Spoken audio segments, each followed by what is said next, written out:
Chers amis, bonjour. Ce matin, dans la forêt pluvieuse, à force d'insistance, j'ai trouvé quelques petits champignons intéressants.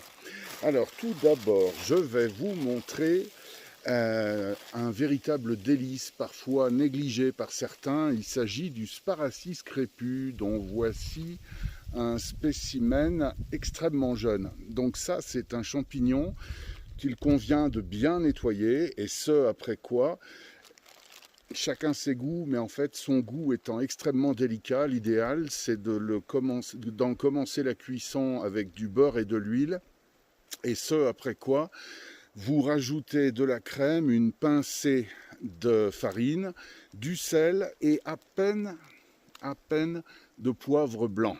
Voilà. Ensuite, d'ailleurs, ce champignon-ci est également appelé par certains la morille blanche.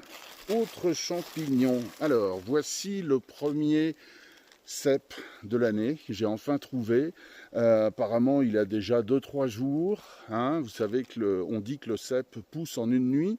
Et on dit d'ailleurs autre chose. On dit qu'il y a 2 personnes qui trouvent le cèpe. Le premier, d'accord, c'est celui qui l'emporte, et le second. Ça veut dire ce que ça veut dire. Bref, et enfin, je vais vous montrer un champignon qui est également relativement méconnu, mais malgré tout très intéressant, c'est le Boletus erythropus. Alors, le Boletus erythropus, il fait partie des 10 cèpes royaux, parmi lesquels se trouve donc le cèpe de Bordeaux, que je viens de vous montrer. Il y a également le tête de nègre, qui est donc le cèpe qui a le chapeau brun, le pied également brun, et les spores, les tubes, pardon, qui sont blancs.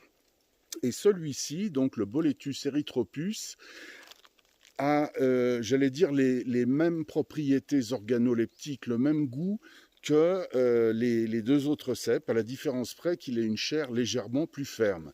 Donc, celui-ci a le chapeau brun. Vous voyez qu'il a commencé à être un petit peu dégusté par je ne sais trop quelle limace. Il a le pied tendant à être rouge. Et enfin, j'ai fait un petit trou dedans afin de m'assurer que ce soit bien justement donc un érythropus et non pas un Boletus calopus qui lui par contre est amer et immangeable. En fait, lorsqu'on l'ouvre, voyez-vous, il bleuit immédiatement. Certains disent qu'il verdisse, d'autres qu'il bleuit. Voici notre Boletus erythropus qui est un véritable régal. Voilà, chacun de ces 3 champignons devra être accommodé différemment. Perso, j'ai horreur des mélanges. Voilà, je vous souhaite une bonne dégustation si vous aussi avez le plaisir de vous régaler avec les bons champignons des bois de la forêt boréale. Je vous salue.